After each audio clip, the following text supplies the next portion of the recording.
Hey everybody, welcome back. Today we are going to be bringing it back all the way from where I am now to turtle basics. I've realized that I have made videos on turtle setups and unboxings and things like that, but I never really discussed the basics of how to take care of a turtle. So for all you newbies out there who just got your little $5 quarter size red ear slider, get ready, so you are in for a trip. In this series, I will teach you just about everything you need to know about taking care of your turtle. I'm going to be speaking from first-hand experience and from information on the internet. So take everything with caution and watch this video and then watch 10 more and then read up on 10 or so websites with paragraphs of information. Do your research. We're going to talk about the number one thing that people use to keep their turtles in, and that is your everyday home aquarium. People love it. You can see your turtle swimming around, being cute, doing fun things, but practically, I dislike them for a couple reasons. Number one, they're glass or acrylic, and if they're acrylic, your turtle can scratch them. Glass is fragile. You have to be very careful. You have to worry about leaks and pressure and making sure that it's on a flat surface. You can drop the tank, crack the bottom, have it all blow out, and then what are you going to do? It's a big mess. It is also expensive. Even at Petco's $1 per gallon sale, $20 is only going to get you as far as a 20-gallon tank, and that's not really good for turtles past the hatchling stage. We're talking, depending on their growth, 2 months in. So the next thing about aquariums, they're fragile, they're pricey, and the final thing is that turtles can see through them. If you can see them, they can see you equally as well. So they're going to spend most of their time trying to get out of the enclosure. They're going to be trying to swim out or trying to climb out. They can climb. They'll go to your basking area, they'll grab their cute little claws over the edge, pull themselves up and out, and they'll be gone. Aquariums, for that reason, I'm not a big fan of. The pros of an aquarium are that they're pretty much available anywhere, no matter where you're located, and that a horizontal view looks beautiful in your home. The cons of an aquarium are that they're fragile and easy to scratch. They oftentimes cost a lot more money than other alternatives, and the fact that they're clear means that the turtles will most of the time spend a lot of their time trying to escape. The next thing that we're going to talk about is tubs. That's what some people use. That is what I use. This here is a 75-gallon tub. Now, in this case, it was more expensive than a 75-gallon tank would be. However, I'm willing to pay that price because it's pliable, not fragile. It's very pliable. You can move it around. Let's feed these boys. You can move it around. You don't have to worry. Here you go, fellas. You don't have to worry about breaking it, relatively speaking, to be nice to it. Also, this did not fit in my dorm door. I couldn't get it to fit. What I had to do was take the middle, push it in a little bit.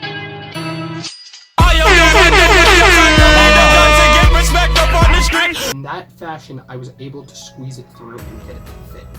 So tubs, they're pliable, not fragile. You can do what you want. Your turtle can scratch it up all they want. They can go, they can bite it, they can do anything. Aquariums have stories of turtles biting the silicone off of the seam. And then it leaking or cracking or whatever. Even then, it's not good for your turtle to be eating silicone. Turtle tubs are also, most of the time, they're black like this or not see-through. Yes, you can get some. I'm not just talking about these high-grade tubs. I am talking about tubs from Walmart. We're talking storage tubs, anything that is plastic and holds water or rubber or whatever. We're talking about anything that's not your conventional aquarium or pond. These things are good because they're black, they're not see-through, and therefore your turtles aren't really going to spend much time trying to get out and clawing around at the corner and looking to escape. They will feel more secure in it, you'll feel better. The only issue is that you can't see horizontally, you can only see from a top-down angle. which sometimes it makes it hard to see if they have any lesions or cuts or things like that on them or any issues. Therefore, you gotta pick up your turtle every once in a while and inspect them, make sure everything's good. I do that especially with Beef in there, who's much larger than Bean and Pancake. The next thing we're gonna talk about is that stock tanks are cheap. I got a 110-gallon stock tank for $70 flat. That was with tax and everything, 70 bucks. If you are getting something for less than $1 per gallon, I would go for it, even if it's an aquarium, as long as it holds water. Turtle-wise, also, you're going to want to get as large of an enclosure as you possibly can. Go big or go home. When your turtle's a hatchling, you can start small. You can do a 10-gallon aquarium or 20. I would suggest a 20-gallon aquarium filled up halfway. But most of the time, hatchling turtles are excellent swimmers and can take the depth. Once they are around a month or 2 or 3 old and they begin to get bigger, we're talking past the fragile hatchling stage when they can really start swimming, that is when you want to upgrade to as big as you can. Bean and Pancake went from a 20-gallon tub, it was an $8 tub from Walmart, to this 75-gallon tub, no problems. They swam around, they were happy, doing their cute little thing, eating and just being adorable. Like hunting shrimp and eating fish. And I can show you just how big they have to get. Hi, Beanie Boy. Come here. Let's get Pancake. Pancake is about yay large, okay? He's about 3 inches maybe, okay? This is the perfect size for going big because they're strong swimmers at this point. Their mouths can crush crustaceans very easily, snails and things like that. They can hunt on their own, and they're generally doing very well.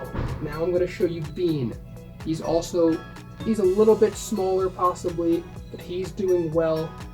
This is the perfect size to upgrade. As you can tell, these little guys are in a 75-gallon tub, and they're doing so well. They're doing very, very well in here. The pros of tubs are that they're, number 1, not fragile, number 2, they're relatively inexpensive, and number 3, they're not see-through, so your turtle won't spend all of their time trying to escape. Some cons of tubs are that at large sizes, they can be hard to find and purchase. Large tubs can also be awkward and difficult to move. And indoors, they're not very practical as they only allow top-down viewing. The final enclosure that we're going to talk about for your turtle is the greatest one that you could possibly have, and that is a pond.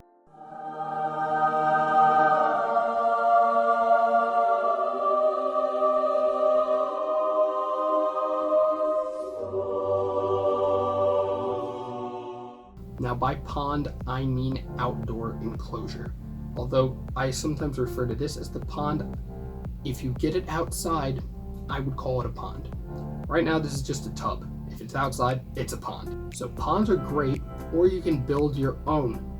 That is the greatest thing you can do.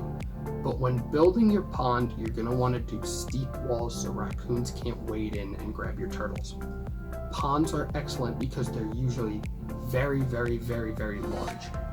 Much bigger than you could possibly buy, except for maybe a 300-gallon stock tank, which I did have at one point. Ponds are large, they allow your turtle to get natural light, and they allow them to forage for food and do what they would do in the wild. They're living outside, that's where they're supposed to be. Some cons of having your turtles in a pond is that you need to fence it in, have some type of barrier around your pond, otherwise your turtles will get out. They will climb or they will dig. Make sure that you have a good fence or you have cinder blocks or things like that all around. The other thing is that you have to deal with predators. Predators can include raccoons, hawks, herons, anything and everything. If you have a small enough pond, like my 300-gallon stock tank, you want to have some type of netting. I put some netting over the top and I zip tied it down. That provided sufficient protection for them from birds because I don't think I had raccoons to deal with. So what you want to do is you're going to want to keep them predator free. Just make sure that they can't escape, and otherwise you're pretty much set on putting them outside. Just make sure that they can't escape and predators can't really get to them. The pros of having a pond are that, number 1, A large enclosure means that your turtle has plenty of room to swim around. Number 2, being outside allows them to get natural sunlight that you really cannot replicate with light bulbs. And number 3, you don't have to worry about making a mess outside or even having your filters leak like I had to when having my turtle pond in the basement. Outside, if something drips, it's not a big deal. Now, there are a few big cons that come to having a turtle pond outdoors. The first thing is that if there is a way for your turtle to escape, they will exploit that opportunity and run away. It does not matter how well trained you think they are or how well behaved they seem to be. If there is a possibility for them to escape, they will take it and leave. Make sure that you fence in your enclosure for this reason. Number 2, beware of predators. Things will take your turtles, such as hawks, herons, and especially raccoons. Please be careful. Use caution when putting your turtles outside and know that something can happen. The most effective way to keep predators out would probably be an electric fence and/or a net on top. The third con about having a pond is that it takes a lot of time and money. You have to invest a lot of time to build it and install it, and what you lack in time, you can make up for in money by hiring other people to do it. However, this is costly. I find it to be very much worth it, however. So that's probably going to do it for this video on turtle enclosures. So my personal favorite is going to have to be the tub because it is cheap. You can get them anywhere. It's usually not see-through, so it makes the turtle feel more protected. They're not fragile as well. For those reasons, I like the tub, and then you can bring it outside in the summer and spring, and then bring it back inside for the winter. So overall, that's going to do it for this video. Thank you for watching. If you want more, hit the subscribe button, like this video, comment on it. Let me know what I can do better or what you don't like or whatever. Just tell me about what sandwich you had for lunch. I don't care. Throw something down there. Thank you everyone for watching. I will see you on the next video where we're going to talk about another highly debated topic, and that would be turtle filtration. So I'll see you then.